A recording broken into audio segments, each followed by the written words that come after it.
ये एक किताब है हमारे हाथ में, रुकतापुर, बहुत ज़्यादा फेमस हुआ, बहुत ज़्यादा प्यार और सम्मान दिया आप लोगों ने। अगर आपने नहीं पढ़ी है तो ज़रूर एक बार पढ़िएगा। खैर, मेन मुद्दा ये है कि हमारे साथ आज खुशनसीबी है कि सर का आज बेहतर शेड्यूल में से टाइम मिल पाया है। रुकतापुर किताब के राइटर पुष्यमित्र सर आज हमारे साथ हैं। और सर, रुकतापुर इस किताब का नाम क्यों पड़ा, ये आप ही ज़रा बताएं हमें। जी नमस्कार। फोकस चैनल के सभी दर्शकों को मैं प्रणाम करता हूं। तो ये जो किताब है रुकतापुर, जिस पर आज बात हम लोगों की हो रही है, वो रुकतापुर नाम आपने पूछा है कि क्यों पड़ा। जी जी जी। तो बिहार को लेकर ये किताब लिखी गई थी और ख़ास तौर पर बिहार में जो बदलाव हो रहे हैं वो भी इसका विषय है। रुकतापुर नाम इसलिए है क्योंकि रुकतापुर का मतलब है कि एक ऐसी जगह जहाँ बेवजह चीज़ें रुक जाती है, ठहर जाती है। मतलब एक जगह, ऐसी जगह जहाँ विकास बार बार रुक जाता हो। जो इसके ऊपर मैंने लिखा भी है कि बिहार जहाँ थम जाता है पहिया बदलाव का, तो बार बार हमारे राज्य का जो विकास है आगे बढ़ते बढ़ते कहीं ठहर जाता है। ऐसा लगता है कि वो तेज़ी, वो गति नहीं है, वो ईमानदारी हम में विकास करने की नहीं है। इसलिए मैंने इसका नाम रुकतापुर रखा। जी, इसमें कई सारे चीज़ों का आपने वर्णन किया है, जैसे रेलवे लाइन के बारे में, यूपी में जो लड़कियां बिहार की बेची जाती थी उसके बारे में। सबसे दिल को छूने वाली घटना जहां आप बिल्कुल मतलब आपको लगा कि इसको लिखना ज़रूरी है, वो कौन सा रहा? हाँ, देखिए, सबसे जो हालांकि सभी घटनाएं मुझे ऐसा लगा कि लिखा जाना चाहिए, लेकिन जो सबसे ज़्यादा मुझे व्यक्तिगत रूप से पसंद आई, जिसने मुझे सबसे ज़्यादा झकझोरा, वो मुजफ्फरपुर के हरपुर गांव की घटना है, जहां मैं राशन कार्ड को लेकर जो अनियमितता थी उसकी रिपोर्टिंग करने गया था। तो वहां मुझे एक लड़की ऐसी मिली जो खुद 13-14 साल की थी और उसकी माँ गुजर चुकी थी और उसकी शादी हो चुकी थी और उसके पिता और उसके पति दोनों रोज़गार करने के लिए पंजाब गए हुए थे। और उसके जो भाई बहन थे, 3-4 भाई बहन, वो 14 साल की लड़की अपने 4 भाई बहन का पालन पोषण कर रही थी, अकेले रह के उस गांव में। शादीशुदा भी थी और तमाम तरह की चीज़ें, उसके घटनाएं उसके साथ घटी। ये घटना इसलिए मुझे सबसे ज़्यादा झकझोरने वाली लगी क्योंकि उस लड़की की माँ इसलिए गुजर गई थी क्योंकि उसमें खून की कमी थी। इसलिए वो अपने सबसे छोटे बच्चे को जन्म देते हुए गुजर गई। और जब वो गुजर गई तो ये 13-14 साल की लड़की की शादी हो गई, उसको शादी करवा दी गई। बाल विवाह भी उसके साथ हुआ, उसके साथ उसकी माँ भी गुजर गई है और उसके पढ़ाई भी छूट गई है। उसके छोटे भाई बहन हैं जिसका वो पालन पोषण करती है और उसके पति और उसके पिता दोनों पलायन कर चुके हैं रोजगार के लिए। एक ऐसा परिवार इस बिहार में है जो इतनी भीषण स्थिति का सामना कर रहा है और उस परिवार को संभालने की जिम्मेदारी एक 13-14 साल की बच्ची के सिर पर है। मेरी बेटी भी 12 साल की है। मैं सोचता हूँ कि अगर उसके पास छोटी सी जिम्मेदारी आ जाए तो मुझे परेशानी लगने लगती है। इतनी बड़ी जिम्मेदारी वो लड़की संभाल रही है इस बिहार में। उसके लिए कोई व्यवस्था नहीं है, कोई सुविधा नहीं है, कोई सरकारी योजना नहीं है, ना समाज है, ना सरकार है, कोई नहीं है। उस घटना ने मुझे सबसे ज़्यादा परेशान किया। सरकार की कई योजनाएं, अमूमन आप अगर अखबार खोलें तो हर दिन किसी न किसी नई योजना के बारे में चर्चा होती है। दरअसल अगर आप ग्रामीण क्षेत्रों में जाएं तो कई ऐसे लोग मिल जाएंगे जिन तक वो पहुंच ही नहीं रहा है। दरअसल इसमें दोष किसका है सर? लोग अनजान हैं, इंटरेस्ट नहीं लेते, या सरकार प्रॉपर चैनल्स के उन तक पहुंचा नहीं पाती है? जबकि असलियत ये है कि सरकार उनके प्रचार पे भी खर्च करती है उतना ही ना, चाहे नारी अधिकार, नारी रोजगार की बात हो, चाहे मनरेगा की बात हो, चाहे ऐसा क्यों नहीं होता कि वो वाकई में धरातल पर उतरता है। जैसे मनरेगा में कुछ लोग कहते हैं कि किसान कहते हैं कि हमको जो है मनरेगा में जो आप जो है बेवजह का गड्ढा खुदवा के पैसा दे देते हैं। प्रधानमंत्री जी भी इस बात को मान चुके हैं, तो भाई उसको झुनझुना काहे बजा रहे हैं? एक काम कीजिए, वो लेबर हमें ही दे दीजिए और आधा लेबर चार्ज आप दे दीजिए, तो उससे क्या हो जाएगा, किसानों का कॉस्ट कम हो जाएगा। मतलब एक इंसिडेंट मैंने बताया। तो ये योजनाएं धरातल पे क्यों नहीं पहुंच पा रही हैं? देखिए, इसमें जो मुझे सबसे ज़्यादा दोषी समझ में आता है वो है हमारी अपनी ब्यूरोक्रेसी। पटना में जो योजनाएं बनती है, कई तरह की योजनाएं बनती है, उसको लागू करने में हमेशा हमारी ब्यूरोक्रेसी फेल हो जाती है। जैसे सिर्फ मनरेगा की ही बात नहीं है, कई ऐसी योजनाएं हैं। जैसे आप देखिएगा कि बिहार में हर साल बाढ़ आती है। हर साल योजना बनती है कि इस बार किसी तटबंध को टूटने नहीं दिया जाएगा, लेकिन हर साल तटबंध टूट जाता है। हर साल ये तय होता है अप्रैल महीने में ही कि इस बार जो बाढ़ आएगी तो सबके रहने की अलग व्यवस्था होगी, सबको राहत सामग्री बटेगी, कहीं कोई दिक्कत नहीं होगा। लेकिन आप जब देखते हैं तो बाढ़ जब आती है तो अफरा तफरी मच जाती है, कहीं कोई तैयारी आपको नज़र नहीं आएगी, लोग सड़कों के किनारे टेंट लगा के रहते हैं। तो सारी योजनाएं फेल हो जाती है और उसको ज़मीन पर हम लोग उतार नहीं पाते हैं। उसकी दो वजह है। एक तो ये योजनाएं हैं, इसकी जानकारी भी गरीबों तक नहीं पहुंचती है, और अगर मान लीजिए गरीबों तक पहुंच भी गई तो हमारा सिस्टम ऐसा नहीं है कि एक गरीब व्यक्ति ब्लॉक के दफ्तर में जाके अपना काम अपने तरीके से करवा सके।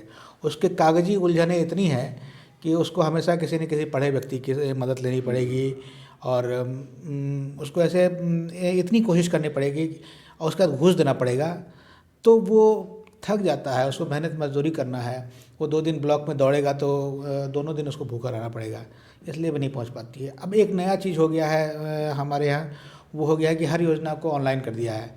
आपको हर काम जो है वो मोबाइल ऐप से या इंटरनेट से करना होगा। जिस राज्य की 65% आदमी आबादी जो है भूमिहीन है, उसका 30-35 रुपया रोज़ाना में गुजारा चलता है, वो कैसे इंटरनेट से ऐप से अपना काम करेगा। अब देखिए कि धान बेचना है तो आपको रजिस्ट्रेशन करवाना है, अब हर चीज़ को ऑनलाइन कर दिया गया है। तो एक गरीब आदमी जो लिखना पढ़ना नहीं जानता है, जो सीधे मुँह जाके वीडियो से बात नहीं कर सकता है या किसी भी कर्मचारी से बात नहीं कर सकता है, जो आवेदन नहीं लिख सकता है, उसको आपने इंटरनेट थमा दिया है और कहते हैं कि इंटरनेट कीजिए तभी आपका काम होगा। तो हमारा पूरा सिस्टम ही ऐसा है कि वो सबसे ज़रूरी सबसे गरीब व्यक्ति तक, सबसे शोषित व्यक्ति तक वो योजना पहुंच ही नहीं पाती है, और पहुंचती भी है तो उसको उसका लाभ नहीं मिल पाता है। हमारे सिस्टम में ये बहुत बड़ी कमी है। अब ब्यूरोक्रेसी सबसे बड़ी बाधा है। इसलिए आप देखेंगे कि आप किसी भी गांव के प्रखंड के ऑफिस में चले जाएंगे तो आपको जगह जगह खूब दलाल मिलेंगे। कोई आवेदन लिख रहा है तो कोई आधार बनवा रहा है, तो कोई फ़ोटोकॉपी कर रहा है, तो कोई ये करवा रहा है। आप जिस काम के लिए जो काम फ्री में हो जाना चाहिए, गरीब आदमी को 200-300 रुपये खर्च करना पड़ता है, 500 रुपये खर्च करना पड़ता है। राशन कार्ड बनवाने में पैसा खर्च होता है, आधार कार्ड बनवाने में पैसा खर्च होता है। अगर आपको सामाजिक सुरक्षा पेंशन का लाभ लेना है एक गरीब व्यक्ति को, तो उसमें उसको पैसा लग जाता है 1000-2000 रुपया। आपको कोई भी काम करना है तो आपका पहले आपको उसको कर्ज लेना पड़ेगा एक गरीब व्यक्ति को, कि ताकि उस योजना का उसको लाभ मिल सके, और फिर 2 दिन दौड़ना पड़ेगा, मेहनत मजदूरी गंवानी पड़ेगी। जी। अन्य राज्यों की तुलना में बिहार को कहाँ पाते हैं? मेरे पाने से तो कुछ होगा नहीं। हम लोग जब देखते हैं कि कोई भी रैंकिंग आती है तो बिहार को हम लोग नीचे से ढूंढते हैं कि नीचे से फर्स्ट है कि नीचे से सेकंड है। किसी भी रैंकिंग में हम लोगों को बिहार टॉप पर नहीं दिखता है। हालांकि हमारी सरकार बार बार कहती है कि हम लोग डबल डिजिट ग्रोथ, 10 साल से डबल डिजिट ग्रोथ बिहार में हो रहा है, लेकिन 10 साल से बिहार जहाँ था वहीं है, सबसे नीचे है देश में। तो आखिर ये डबल डिजिट ग्रोथ का मतलब क्या है, ये आज तक मेरे समझ में नहीं आया है। जब हम कहें कि हमारी जो गाड़ी है वो 100 किलोमीटर रफ्तार से चल रही है, और फिर हम देखते हैं कि हम जो है शेखपुरा मोड़ पर से निकले थे और शेखपुरा मोड़ पर ही खड़े हैं, तो इसका मतलब क्या है, ये समझ में नहीं आता है। हम लोग हमेशा नीचे ही हैं। जी। सत्ता परिवर्तन हुआ, लालू राज, नीतीश राज, कितना परिवर्तन हुआ काम बिहार के विकास के हित में अगर देखा जाए तो, और इस हिसाब से अगर बिहार चला तो कब तक देश के बराबर पहुंचेगा? देखिए, ये सच है कि लालू यादव जी के समय के बाद से जो परिवर्तन हुआ और नीतीश जी की सरकार बनी तो कई सकारात्मक बदलाव हुए। पहला बदलाव हुआ कि बिहार में सड़कें ठीक हो गई, हर जगह की लगभग मिला जुला के सड़कों की स्थिति बहुत ख़राब थी। दूसरा बदलाव ये हुआ कि बिजली हर जगह आ गई। तीसरा बदलाव हुआ जो सबसे रिमार्केबल बदलाव है कि इस राज्य की महिलाओं को हर तरह का काम करने की आज़ादी मिली, और हर जगह अब महिलाएं नज़र आती हैं और आज़ाद होकर काम कर रही हैं। ये सबसे ज़्यादा मुझे महत्वपूर्ण लगता है। इसके अलावा भी छोटे मोटे जैसे अपराध को लेकर शुरुआत में बहुत सारे नियंत्रण हुआ, पंचायतों में बहुत सारी चीज़ें पहुँची, ये सकारात्मक बदलाव हुआ। लेकिन मैं इससे संतुष्ट इसलिए नहीं हो पाता हूँ क्योंकि 15 साल का राज चला है, छोटा मोटा समय नहीं है। हम एक आदमी जो विकास के रफ्तार में सबसे पीछे चला गया है, एक राज्य, उस राज्य को 15 साल में कम से कम इतनी कोशिश होनी चाहिए था कि कहीं बीच में खड़ा हो जाता है जी। इसके बावजूद हम लोग आगे तो बढ़ रहे हैं, हम लोग काम तो कर रहे हैं, लेकिन वो गति हम में नहीं है, वो ईमानदारी नहीं है कि हम अपने राज्य को नहीं महाराष्ट्र, गुजरात और पंजाब के करीब ले जा पाते तो कम से कम मध्य प्रदेश और उत्तर प्रदेश के साथ तो खड़े हो पाते, वहाँ भी नहीं हो पाते हैं। हम लोग कहीं नहीं पहुँच पाए हैं। हम लोग 15 साल के सुशासन राज के बावजूद हर सूची में सबसे नीचे हैं। ये दुख की बात है। अंदर से क्या प्रेरणा लगी जिसने आपको रुकतापुर लिखने को मजबूर किया? देखिए, रुकतापुर लिखने को मजबूर मुझे इसलिए किया, इस बात ने किया कि हम लोगों ने देखा कि बिहार में सरकार धीरे धीरे बिहार को बदलने के प्रति उतनी सीरियस नज़र नहीं आ रही है तो है ही, लेकिन बिहार में विपक्ष की बहुत कमी है। जी। बिहार का जो विपक्ष है, भले वो सीटें बहुत सारे ले आए, चुनाव जीत ले, सब कुछ कर ले, लेकिन बहुत जिम्मेदार विपक्ष नहीं है। हर मौके पर हम लोग देखते हैं कि विपक्ष गायब नज़र आता है। चमकी बुखार से पिछले साल जब बच्चे मर रहे थे तो विपक्ष नज़र नहीं आ रहा था। जब मुजफ्फरपुर में बालिका गृह कांड हुआ तो विपक्ष नज़र नहीं आया था। अभी भागलपुर का वो घोटाला सामने आया है, पहले भी आया था सृजन घोटाला, विपक्ष उसमें कहीं नहीं है। पटना में जब जलजमाव हुआ और सब लोग परेशान हो गए तो विपक्ष नज़र नहीं आया। तो इस किताब के ज़रिए मैं एक विपक्ष चाहता हूँ कि बिहार में ये किताब ही एक विपक्ष के रूप में सरकार के सामने रहे, ताकि सरकार को, अगर सरकार के पास ये किताब जाए, अगर सरकार के लोग इसको पढ़ें तो जो चीज़ें हैं दिख रही है बिहार की, जिसको मैंने दिखाने की कोशिश की है, उसमें बदलाव लाने की कोशिश करे और विपक्ष की भूमिका ये किताब निभाए। इसलिए मैंने इस किताब को लिखा है। जी।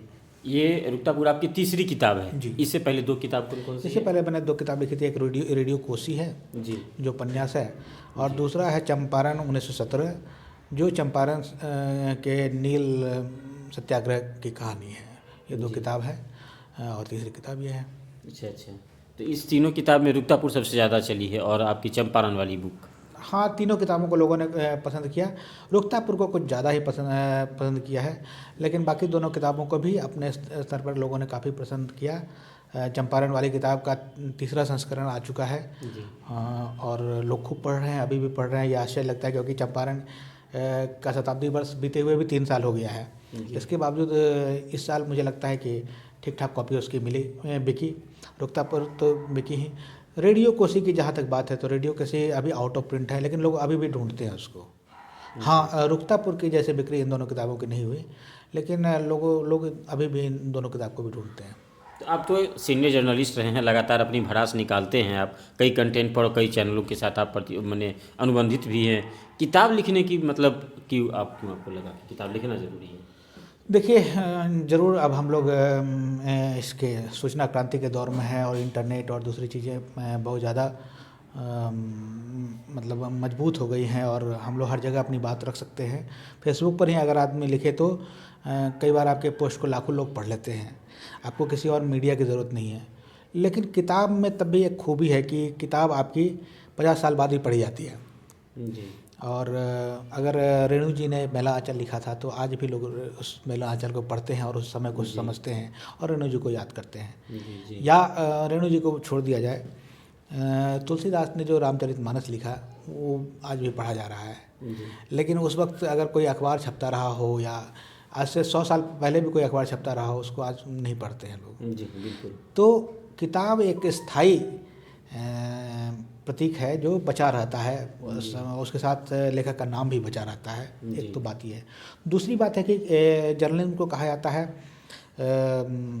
लिटरेचर इन हरी, यानी आप एक साहित्य के ऐसे अपने समय के साहित्य और इतिहास की रचना कर रहे हैं जो जल्दीबाजी में कर रहे हैं। जी। आपके पास समय कम होता है, आज की खबर आज ही देनी है, अभी की खबर अभी ही देनी है, तो आप जल्दीबाजी में जो कर सकते हैं वो करते हैं। जी। लेकिन एक किताब जैसे मान लीजिए रुकतापुर ही है, जी। उसको भी मैं एक रिपोर्ट ही कह सकता हूँ। पत्रकारिता की ही रिपोर्ट है जो उस तारीख की है, लेकिन उसमें जल्दीबाजी नहीं है। उसमें बहुत चैन से अपने तरीके से 70-75 हज़ार शब्द की एक रिपोर्ट समझ लीजिए कि वो लिखी हुई है जो उस रूप में छप के आई। जी। तो वो भी एक पत्रकारिता है। कई पत्रकार इस तरह की रिपोर्टिंग करते रहे हैं। जी। तो ये एक लंबी रिपोर्ट कह सकते हैं। जी। और जो जिसकी ड्यूरेबिलिटी बहुत होगी। भले ऐसा नहीं है कि आज अगर किताब आई तो उसको लाखों लोगों ने पढ़ लिया, लेकिन 50 साल में तक अगर लोग चाहे तो इस किताब को पढ़ सकते हैं। इसलिए आदमी किताब लिखने की तरफ आकर्षित होता है। ये रुकतापुर जो है ये काफ़ी आपको बढ़िया लगेगा, खासतौर से अगर आप बिहार के रहने वाले हैं तो ये बुक आपको इसमें काफ़ी ऐसी इंसिडेंट लिखी है जो बिहार से रिलेटेड है, मतलब बिहार की इंसिडेंट्स पे रिलेटेड है, और ढेर सारे फैक्ट्स मिलेंगे आपको जिसमें आप कल्पना कर सकते हैं कि आखिर बिहार का नाम रुकतापुर क्यों रखा गया, और बिहार की परिस्थिति आपको सोचने को मजबूर करेगा कि आखिर बिहार विकास कब करेगा। ये ज़रूरी है जानना। किताब आपका अमेजोन पे शायद है अवेलेबल, अमेजोन से शायद हमने मंगाया था, तकरीबन 250 रुपये की बुक होगी, आपको तकरीबन 285 तक आपको मिल जाएगा। तो आप एक बार ज़रूर इसको लेकर के पढ़िएगा। आप अगर आपको बिहार के बारे में जानने का शौक़ हो तो बहुत सारे फैक्ट्स ऐसे मिलेंगे जिसके बारे में आपने अभी तक नहीं सुना होगा, और वो आपको थोड़ा बहुत आंदोलित जरूर करेगा। और इसके साथ साथ शुभकामना रहेगी सर कि आपका तीसरा संस्करण भी ऐसे ही हिट करे, और रुकतापुर तो खैर रुकने का नाम नहीं ले रही है अभी तत्काल, लोग इसको पसंद और करेंगे। तो द फोकस की टीम से बहुत बहुत की ओर से बहुत बहुत बधाई।